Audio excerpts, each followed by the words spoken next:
Bersyukur atas anugerah yang Allah berikan kepada kita semua, anugerah iman Islam, anugerah yang terbesar. Dan tidak ada setelah iman Islam yang begitu besar anugerah yang Allah berikan kepada hambanya seperti anugerah kemudahan untuk menjaga keimanan dan keislaman. Maka di saat manusia menjaga keimanannya tentunya melalui menjalankan perintah Allah dan menjauhi larangannya. Dan tidak mungkin dia akan memahami perintah Allah dan larangan Allah kecuali dia harus mencari ilmu yang akan menjelaskan di mana perintah Allah dan di mana larangan Allah.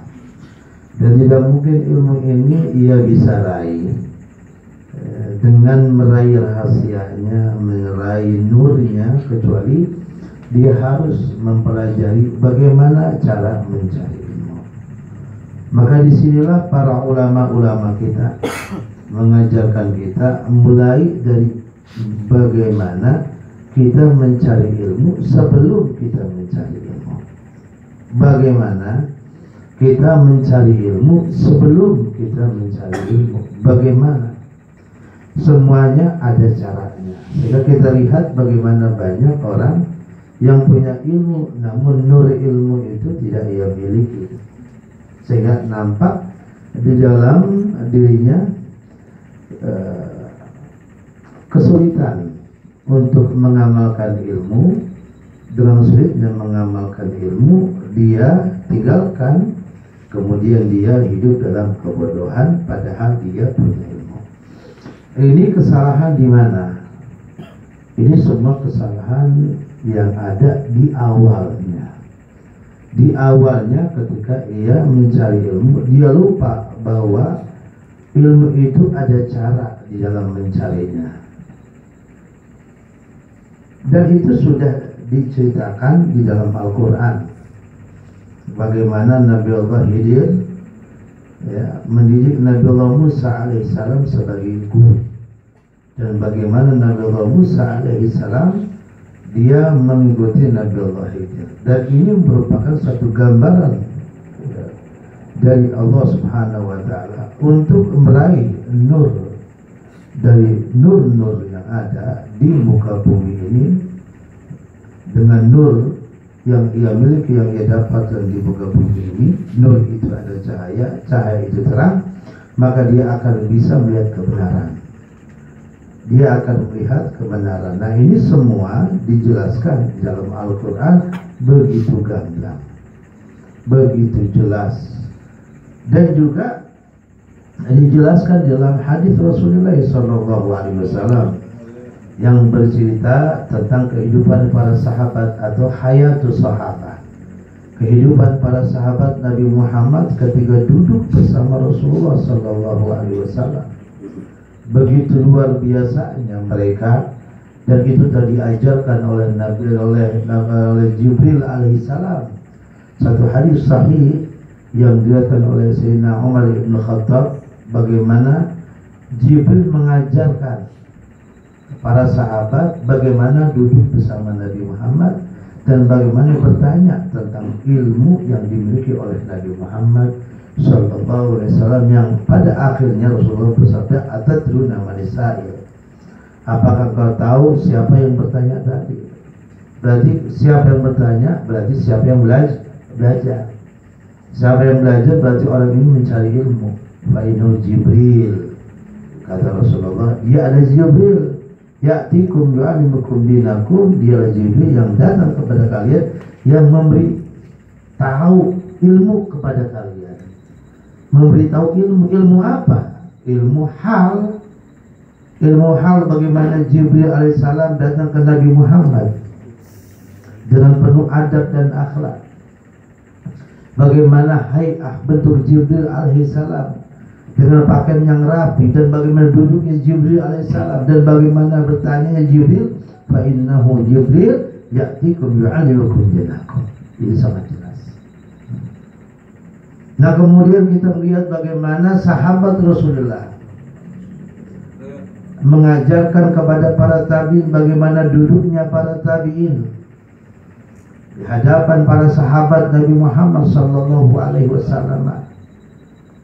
Ini semua sudah dijelaskan begitu gamblang, musalsalatun, yang berantai kepada dan menuju kepada ulama-ulama kita, kepada guru-guru kita, yang pada akhirnya mereka memberikan pesan. Washab dawil ma'rufi hudita minal fitan, Al-Habib Abdullah bin Al-Wahhab. Bergaulah engkau bersama orang ma'ruf, subhanallah, ya, orang ma'ruf, ya. Untuk mencari ma'ruf itu begitu sulit karena kita ada di dunia. Kalau kita hidup di dunia, yazid, ya, mungkaraha ala ma'rufiha. Dunia ini yang bertambah kemungkaran bukan kema'rufan. Sementara kita diajukan untuk bergaul dengan yang ma'ruf. Sementara kemungkaran makin bertambah kema'rufan. Kalau orang untuk mencari yang ma'ruf begitu sulit karena ada kemungkaran begitu bertambah, apalagi orang yang buta dengan kema'rufan, buta dengan kemungkaran. Bahkan ada orang yang tidak mencari kema'rufan. La ilaha illallah. Ini sangat bahaya. Ini sangat bahaya. Makanya di situ para ulama-ulama sebelum mereka pulang ke rahmatullah memberikan satu pesan dan kesan. Satu pesan dan kesan. Ya, di atas Sayyidina Abdullah bin Abi Bakar al-Idrus yang merupakan salah satu contoh dari mata rantai kita yang sangat perhatian kepada orang-orang akhir zaman seperti kita. Mereka hidup di kota 1000 wali. Mereka hidup di kota 1000 wali. Al-Habib Abdullah bin Abi Bakar al-Idrus, ya, dia seorang cucu dari Sayyidina Abdurrahman Segaf yang wiridannya yang kita ma'rufi, yang kita ketahui. Mereka hidup di alam-alam dengan pandangan dan satu pandangan dari guru mereka itu merubah karakter mereka kontan menjadi ahlus sa'id, orang bahagia dengan pandangan.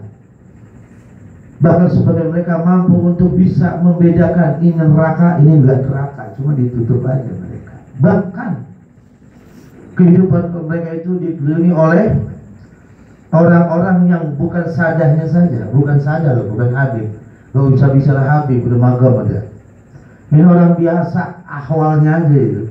Pada zaman itu ahwalnya, ya. Kalau satu jenggot mereka jatuh di satu kober, tahu kober?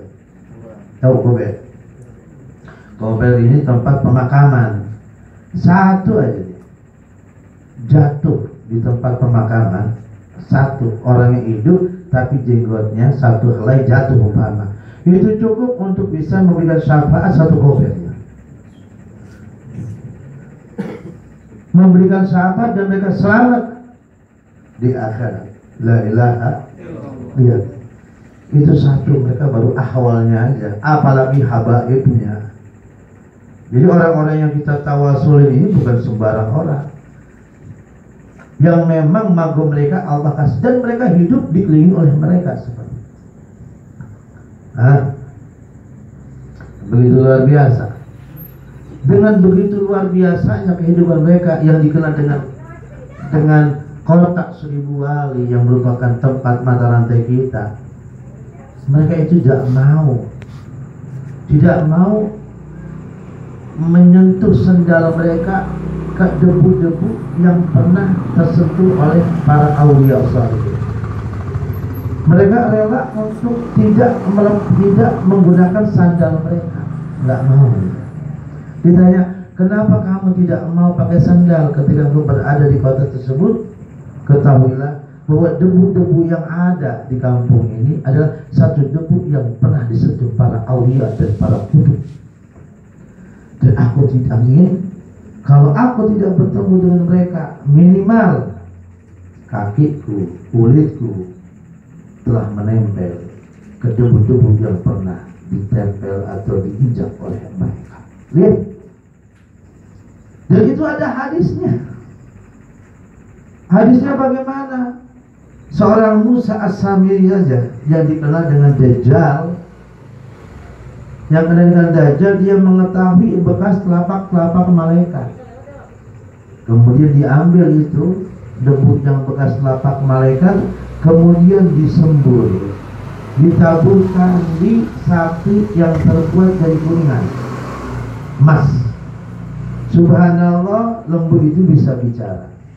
Kenapa? Karena lembu ini ditaburkan dengan debu yang pernah disentuh oleh para malaikat. Nah, kalau debu yang pernah disentuh malaikat bisa menghidupkan yang mati menjadi hidup, benda mati bisa menjadi benda hidup, bagaimana hati kita? Bagaimana jiwa kita yang memiliki hubungan kepada mereka, kita fatihahkan mereka, kita tawasukan mereka. Nah, ini mereka 5 abad yang lalu, 6 abad yang lalu, indahnya kehidupan mereka, subhanallah. Bahkan dalam cerita ketika mereka mengajar aja, ya, seandainya mereka memberikan contoh, seandainya gunung sebelah pindah ke gunung sebelah, tanpa disadari gunung yang dia tunjuk itu bergeser pindah. Kemudian orang tersebut mengatakan, wahai gunung, beradalah di tempat engkau, karena aku tadi hanya memberikan contoh saja. Lihat, bukan menyuruh untuk bergeser, tapi berikan contoh. La ilaha illallah. Gunung bisa berubah, itu bisa. Itu mereka. Makanya para ulama-ulama adalah orang yang min ahlil ihtimam. Guru-guru kita, mata rantai kita, termasuk orang-orang yang punya kemauan dan perhatian kepada bukan orang yang di zaman dia saja, tapi orang-orang yang sudah berlalu, bahkan yang akan datang seperti kita, sudah punya satu planning untuk kita. Apa planning? Apa statement mereka? Apa nasihat mereka? Apa pesan mereka? Kekhawatiran mereka dengan anak cucunya yang hidup nanti di akhir zaman. Bagaimana keadaan mereka kalau tidak mengetahui ajaran datuk-datuk mereka? Bagaimana keadaan mereka kalau tidak tahu ajaran para aslaf mereka? Akhirnya bersepakatlah ijma'atil ulama pada saat itu. Bersepakat para ulama yang ada di tempat tersebut untuk memberikan satu message buat kita semua, satu pesan, agar engkau berpegang teguh dengan kitab Ihya Ulumuddin. Kenapa? Karena tuntunan mereka, akhlak mereka, suluk mereka, ilmu mereka, aurat mereka, kalau kita ingin tahu, itu syarat dalam kitab Ihya Ulumuddin. Yang memiliki hati, kalau dalam pelajaran yang lalu, ketika kita duduk kepada ahlul ma'ruf, kita dianjurkan untuk apa? Untuk mencari ilmu mereka, untuk mencari akhlak atau suluk mereka, untuk mencari kebiasaan-kebiasaan mereka.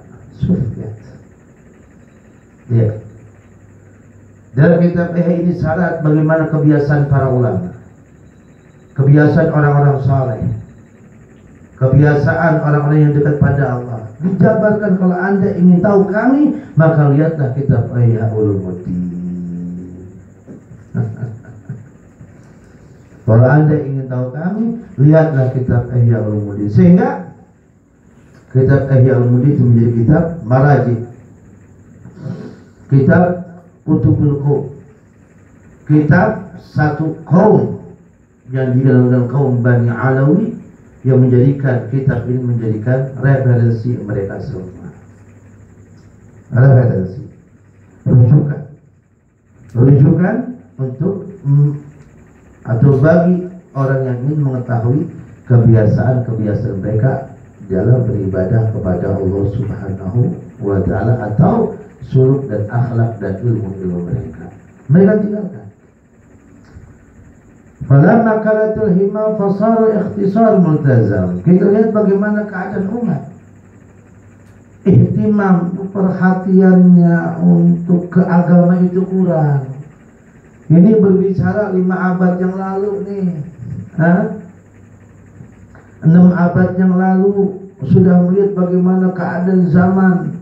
5 abad berarti 500 tahun yang lalu ini. Mereka sudah memandang dunia. Ya, bagaimana pandangan Habib Abdullah bin Alwi Al-Haddad tentang dunia? Fakir wa min fil nadar wa la takun kasaima. Ya, ad-dunya damima. Ya, pandangan-pandangan mereka tentang dunia, subhanallah, yang intinya kita beritakan agar berhati-hati hidup di dunia. Agar berhati-hati dalam kehidupan di dunia, berhati-hati. Makanya perlu kita mengetahui bentuk dan isi dunia ini sendiri. Bentuk dan isi di dunia. Maka ketika orang-orang pada abad 5 abad yang lalu, ya, atau 9 abad, pada abad 9, pada abad 10, pada abad 11, pada abad 11, Habib Abdullah bin Al-Haddad melihat begitu banyak ya, penyimpangan yang pernah dikatakan dan menyindir keadaan ahlu Jawa kita pernah ditulis tentang keadaan kita, tentang keadaan ahlu Jawa. Ya, hati-hati dengan ahlu Jawa kebanyakan tuntunan ini kemasukan pemahaman-pemahaman yang besar dari tariqah-tariqah yang ada. Ya, ini 4 abad yang lalu sudah sudah kemasukan. Nah, sekarang kita lihat bagaimana ya sikap Habib Abdullah bin Al-Haddad. Mereka berusaha untuk memberikan satu kalimat yang mudah dipahami, ringkas dan mudah dibaca dan mudah dipahami. Kitab yang besar ini diringkas oleh mereka. Setelah diringkas, dipahami oleh mereka. Tertulislah kitab yang nama Nasaih Diniyah. Di Nasaih Diniyah tertulis kitab yang nama Risalatul Muawana. Dia besar, hampir dari 10 buku yang berusaha untuk memudahkan kita di dalam memahami apa yang merupakan ilmu-ilmu mereka. Subhanallah. Dan telah sampai kepada kita semua. Telah sampai. Dan kita sudah berada di dalam ilmu-ilmu mereka dan dibeberkan dan dijabarkan melalui kitab Ihya Ulumuddin di majlis yang mulia ini. Hadirin jamaah yang dimuliakan oleh Allah Subhanahu wa taala. Maka dengan adanya pelajaran ini sebenarnya mengajarkan kita untuk mencari inti daripada ilmu. Ada ilmu, ada suluk. Ada ilmu, ada suluk. Suluk itu apa sih? Ilmu dan suluk dan juga akhlak. Ilmu, suluk, akhlak diajarkan kita. Suluk ini ilmu kabel kalau bahasa kita. Kalau ilmu listrik ini bahasa kabel. Kalau kita pengen belajar ilmu listrik, harus tahu cara kabel. Kabel ini subhanallah, ini begitu penting. Orang kok ada kabel kecil, ada kabel besar, ada kabel isinya 4, macam-macam itu. Ya, itu punya kegunaan masing-masing. Tergantung ya cahaya yang kita gunakan. Begitu juga kita untuk mencari ilmu ini bagaimana terang. Kalau memang ilmu ini bagaimana terang, bagaimana suluknya, bagaimana kabelnya, nyambung apa kagak, dan ukurannya bagaimana. Selama tali ini nyambung, berarti lampu ini akan menyala. Tapi kalau ada lampu menyala, tiba-tiba kabel ada, berarti yang rusak apanya? Lampunya atau sarangnya atau kabelnya. Nah, itu kerjaan bersama. Ini yang rusak di dalam diri kita ini apanya ini? Nah, gurunya jelas, majelisnya jelas, kitabnya jelas.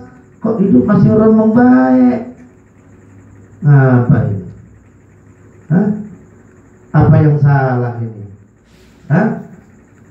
Coba perhatiin anu leonnya itu, apa lampunya, mungkin koslet atau mati atau kandangnya, atau ininya, atau kesananya, pusatnya. Coba perhatiin. Itu tidak beda. Itu yang namanya ilmu suluk. Ente sudah mendapatkan ilmu, cari suluknya. Kalau udah cari suluknya, maka Anda akan mendapatkan akhlaknya. Jadi suluk ini masa transisi. Suluk ini adalah transisi, proses untuk menciptakan habit. Pelajari ilmu ulama, pelajarilah kebiasaan ulama, carilah ilmu ulama, carilah kebiasaan ulama, carilah wiridnya ulama. Ini perlu ada sikap. Setelah kita mencari ilmu, amalkan dengan ciptaan atau menciptakan suluk biar nyambung semuanya. Nah, suluk ini apa sih? Kabel yang harus kita jaga untuk masa-masa ke habit kita. Habit itu kebiasaan ulama. Jadi kita nggak mungkin bisa nyambung kebiasaan ulama selama kita belum bisa masang kabel. Belum.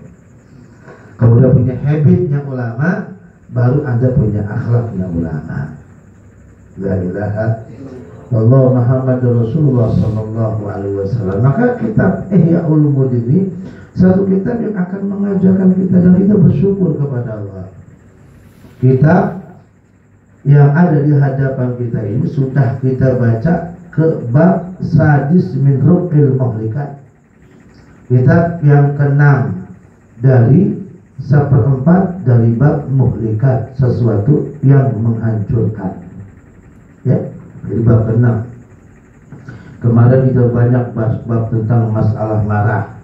Baru selesai kita membahas tentang bab hasud. Pertama hasud, sebelumnya dengki, ya, sebelumnya marah. Ini kapan tercela? Udah kita bahas itu. Ada ghadabun, ya, ada ghadabun, ada hasud, ada hikdun, ada hasud. Ini yang ada dalam diri kita. Sudah selesai. Sudah selesai nih. Ya, sudah selesai pembahasan ini. Selesai. Untuk mengenal diri kita, ya, itu ada yang namanya apa? Dengki. Dengki dari mana? Emosi yang tidak terdidik. Dengki akan menghasilkan sifat hasud. Nah, hasud itu akan melahirkan sifat sombong. Nah, sekarang kita akan berbicara bukan tentang hinanya dan tercelanya sifat kita. Tidak. Anda oknum di dunia ini. Anda pelaku. Kita ini pelaku. Sekarang kita di mana? Di dunia. Kita akan membahas. Kalau kemarin kita membahas tercelanya yang namanya sifat emosi yang menghasilkan sifat dengki dan hasud juga sombong. Ini faktor internal. Kita bahas. Orang selama bodoh tentang dirinya atau internalnya, jangan yakin bisa masuk surga. Orang kalau bodoh tentang internalnya, jangan yakin masuk surga. Dan jangan yakin pahalanya ada. Dan jangan yakin ibadah bisa diterima. Kok bisa gitu, Ustaz? Iya. Ibarat ente punya mobil, ente kagak tahu apa, kagak tahu bagaimana nyelak mobil ini sehat atau tidak. Satu saat, jangan yakin ente selamat. Satu saat itu apa? Celaka, maka perlu ada orang pintar yang selalu servis mobil kita minimal sebulan sekali. Ya kan?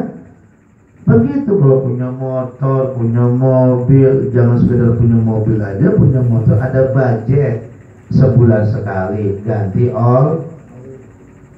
minyak rem, ya, dilihat businya, dia ini semua. Ya, kalau udah rapi jalan, pun lihat bensinnya, budget dalam 1 bulan ini bensin yang mengeluarkan berapa liter. Nah kalau berapa liter, nah punya duit apa kagak? Ini punya mobil jarang keluar, kenapa? Bensinnya banyak begitu. Motor juga begitu, sama. Makanya hidup jangan lelaguan, jangan lelaguan, ya. Nah ini kalau bahasa HP-nya mahal, isinya bulas mulu, tadi isinya 10.000. Ya biar kelihatan HP-nya bagus. Lu ngomong, itu mau kemana? Maksud lu apa? Itu mundur-mundur. Enggak. Maksudnya enggak biasa aja, apa sih? Enggak gitu. Pakai HP lagi mahal. Nah jangan begitu. Coba-coba aja. La ilaha illallah Muhammad Rasul. Nah sekarang kita akan bahas tentang apa? Bukan internal kita, tapi eksternal kita, dunia. Kita buta di dunia, kita tercelaknya dunia. Dunia emang tercelak. Ya tinggal bagaimana kita mengisinya. Dunia ini sebenarnya memang tempat cobaan. Kok belum tempat cobaan? Benar. Kalau kita lihat sejarah Nabi Adam. Adam, ya, ketika dia merasa berdosa, kemudian dia bertobat kepada Allah, Allah terima tobatnya Adam. Cuma ketika Adam itu diterima tobatnya, bukan hanya sekedar terima. Ente bakal diterima kalau ente sukses ujian anak, kata Allah. Apa ujian Allah? Diturunkannya Adam ke dunia. Tuh. Jadi selama kita di dunia selalu dicoba.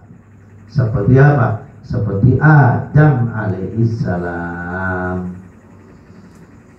Dan kita hanya isi astaghfirullahaladzim wa atubu ilaih taubatan nasuha. Hanya sekedar itu di pendosa itu diampuni. Nanti dulu, bener nggak ente istighfar? Dicoba kita sama Allah melalui keadaan dunia dan seisinya. Baik keadaan ente enak atau kagak enak, itu semua adalah cobaan Allah. Kita kadang-kadang memandang cobaan itu yang kagak enak. Guru, apa dicoba dulu hidup kita? Lah emang udah 30-an cobaan terus menerus. Lah emang yang benar bukan cobaan, mah ya bukanlah kenikmatan guru.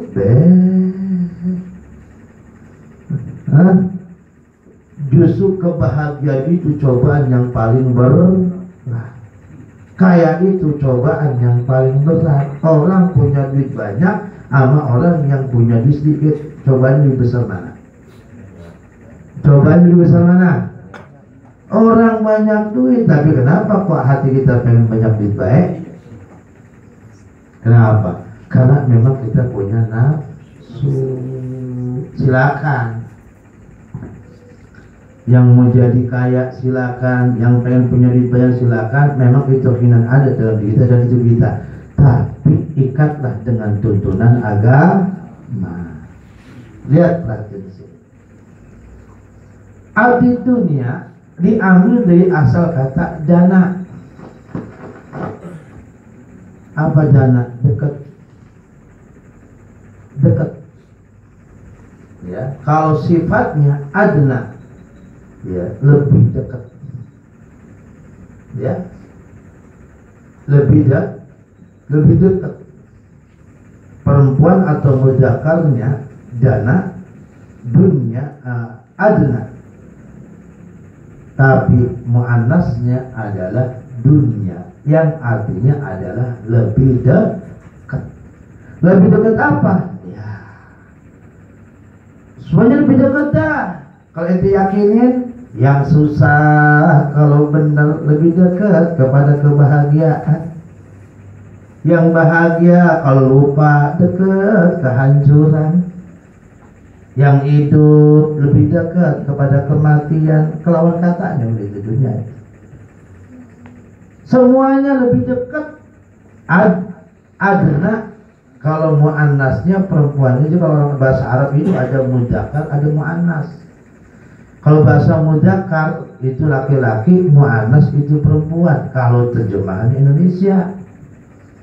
Tapi kenapa tempat ini dikatakan dunia bukan adna?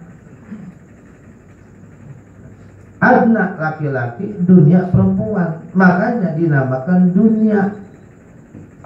Ya. Itu wanita. Dunia mata. Dunia itu menyenangkan. Wa khairu mataiha, dan sebaik-baiknya kesenangan dunia adalah al-mar'atu salihah, wanita. Wanita soleh. Makanya dunia ini diumpamakan apa? Wanita ya. Dunia ini diumpamakan imra'atun malihah. Diumpamakan wanita yang cantik, dan setiap manusia ya condong kepada kecantikannya. Tuh. Tapi di dalam kecantikan ada rahasia yang bisa menghancurkan bagi setiap manusia yang ingin sampai kepada dunia, bukan sampai kepada Allah. Ya. Sehingga Nabi Muhammad SAW itu dipanggil sama dunia. Dunia itu wanita.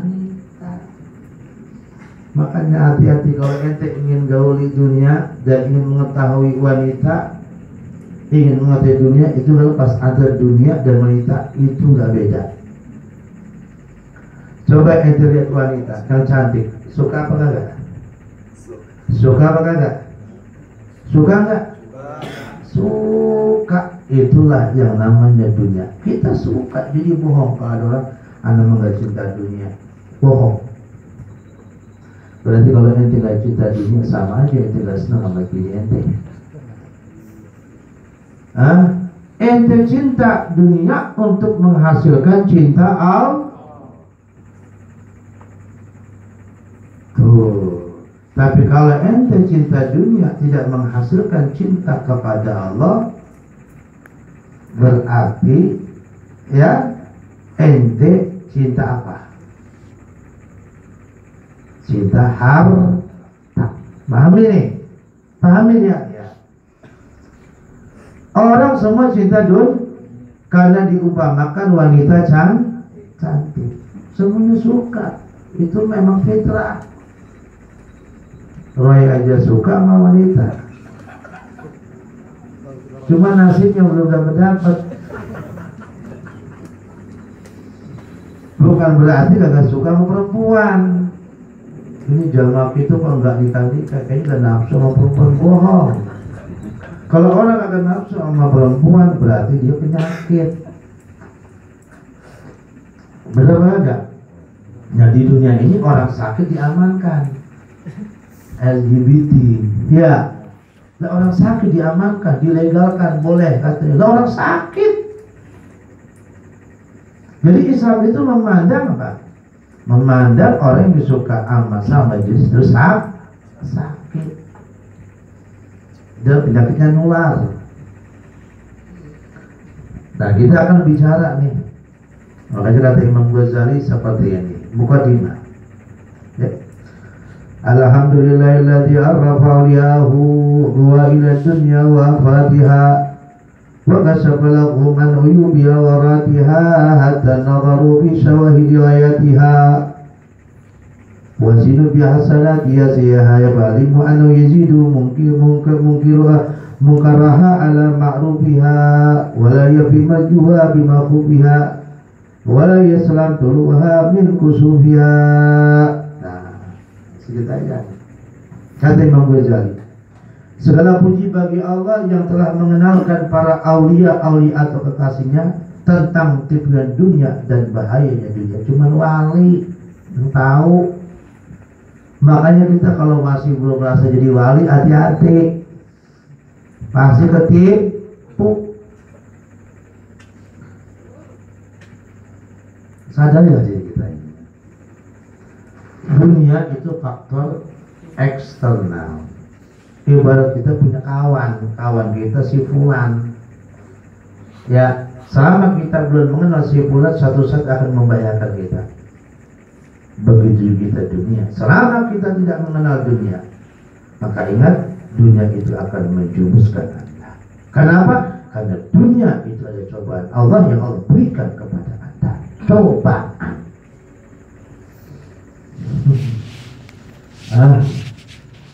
Cobaan. Makanya perlu belajar. Ujian. Perlu belajar. Dunia ini penuh ujian. Kapan belajarnya? Lah, mulai dari mana ente belajar? Mulai dari kecil belajar. Agar apa? Agar tidak tertipu dengan dunia. Nah, yang mengenal dunia hanya para wali. Makanya jangan pede. Selamat kita, insya Allah. Jadi orang kaya soleh. Soleh siapa? Kayak soleh sebelah.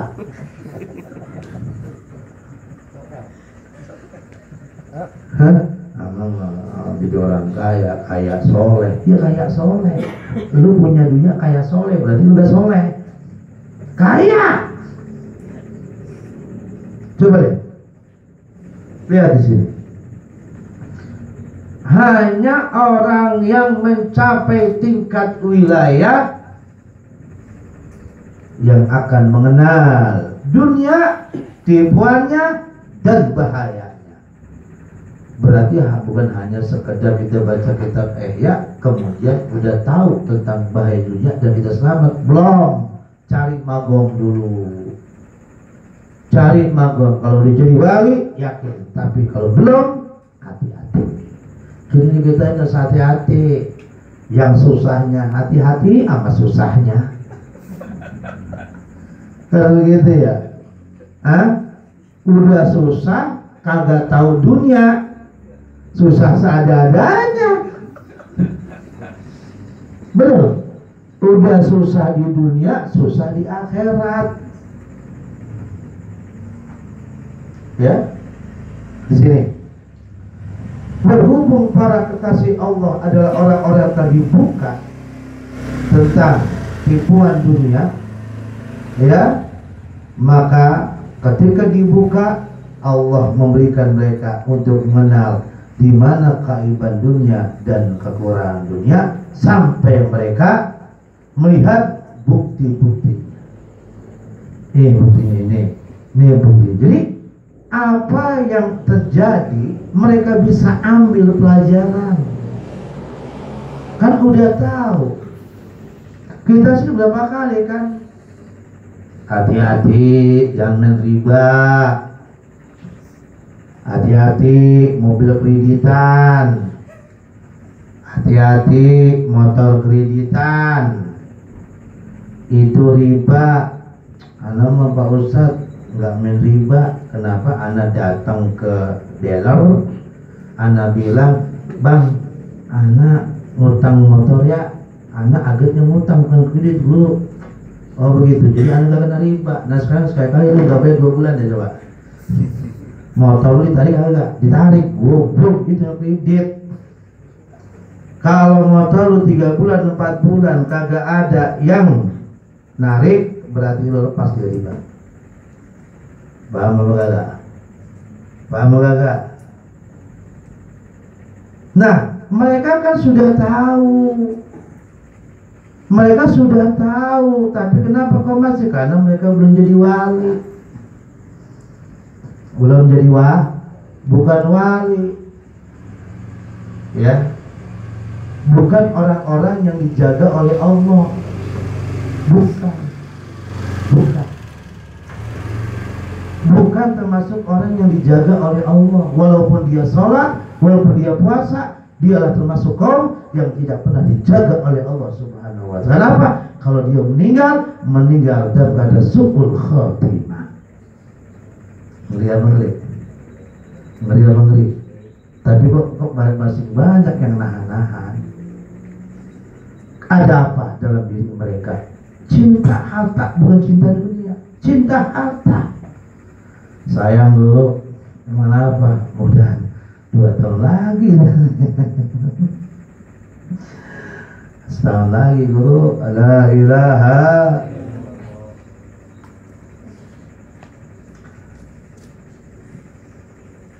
Berat atau berat? Berat atau berat? La ilaha illallah Muhammadur Rasulullah. Ya. Yang akhirnya sholat mah sholat, pahala mah kagak, apalagi dosa. Ya, emang berat. La ilaha illallah. Mereka orang-orang yang ahli, orang yang sudah banyak mengambil pengalaman. Jadi pengalaman bisa diambil pelajaran. Pengalaman bisa diambil pelajaran dan meresap dalam diri mereka. Makanya kalau hidup bukan mencari keuntungan mereka, hidup itu mencari kejujuran. Kalau keuntungan orang bisa ditipu, tapi kalau jujuran orang nggak bisa ditipu. Jujur, dia hidup pengen jujur karena pengen pahala. Apapun yang dilakukan pengen jujur di hadapan Allah. Nah, di sini kita dicoba oleh Allah SWT. Mau jujur, mau untung. Dua-duanya guru cerdas. Cerdas. Ya, pengen untung tapi jujur, berat juga guru. Astagfirullahaladzim. La ilaha illallah Muhammadur Rasulullah.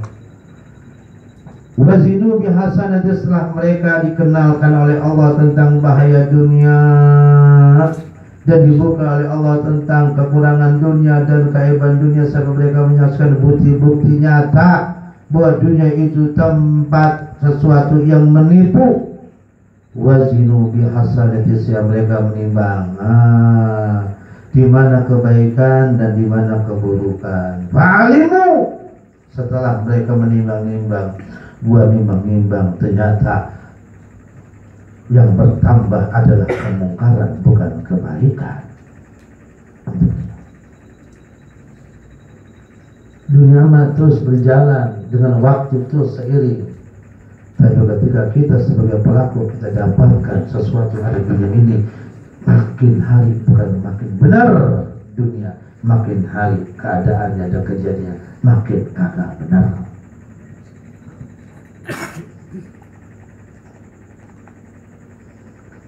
Ya Allah Akbar. Walaya fi marjuha bima khufiha, enggak bisa harapan kita bisa menghilangkan rasa ketakutan kita. Takut susah. Dan harapan ini Pak Ustadz, insya Allah susah selesai hilang. Kagak makin susah itu. Nah, bener apa kagak? Bener apa kagak? Nggak bener.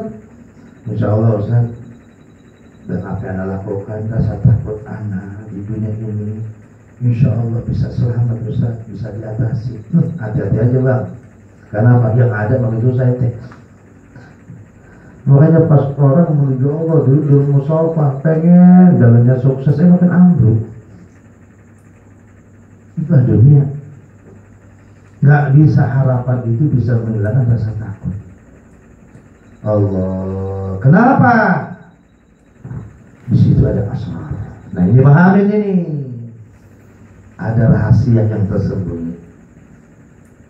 Ternyata asrar ini adalah walaha asrar su'i qabaiha tahdiku raghibina fi wisaliha. Karena ada sesuatu yang tersembunyi, dan tersembunyi itu jelek, yang akan menghancurkan bagi orang yang berkeinginan untuk sampai di dunia. Senjata tersembunyi di dunia ini ada rahasia penghancur. Makanya kita bisa mengenal rahasia ini hanya dengan bertakwa kepada Allah. Akan aku ajarkan wattaqullah wa yu'allimukumullah. Takutlah engkau pada Allah, maka Allah akan kasih tahu di mana penghancur dunia itu, di mana. Makanya para wali yang selamat, jadi kalau ngeliat dunia jangan lihat bentuknya, ngeliat isinya pasti kagak mau. Ngeliat perempuan coba, perempuan cakep, ya kan, ya bodinya body gitar Spanyol, isinya apa? Isinya apa? Hah? Lah, isinya apa dulu? Sama. Tuh dunia tuh. Makanya harus hati-hati. Hati-hati. Jangan tertipu. Itu kalau ente pengen mandang dunia, coba lihat isinya. Lihat isinya. Tuh perempuan, dia cakep-cakepnya perempuan. Ada masa jeleknya perempuan. Kapan Trik masa jeleknya perempuan? Hah? Cakep itu perempuan. Kalau lagi jelek lagi ngapain? Lagi ngapain? Lagi nongkrong katanya ngeten. Secakep-cakepnya perempuan bawa ke kamar mandi, Mas berak coba deh ngeten. Yuk, jelek banget tuh. Bener apa kagak? Nih dunia nih. Jadi hati-hati ya. Allah tumaya birara antula biha syaihabi bal itu dunia itu apa akan lari dari orang yang mencari dunia dan pelit sama orang yang datang ke dunia. Nggak bakal. Ente peluk dunia apa lupa yang lain yang ada susah. Ente cari dunia yang ada dunia makin jauh. Percuma. Ente mau jadi apa di dunia? Hah? Mau jadi apa di dunia? Percuma ente cari dunia. Dia akan lari, ente kejar.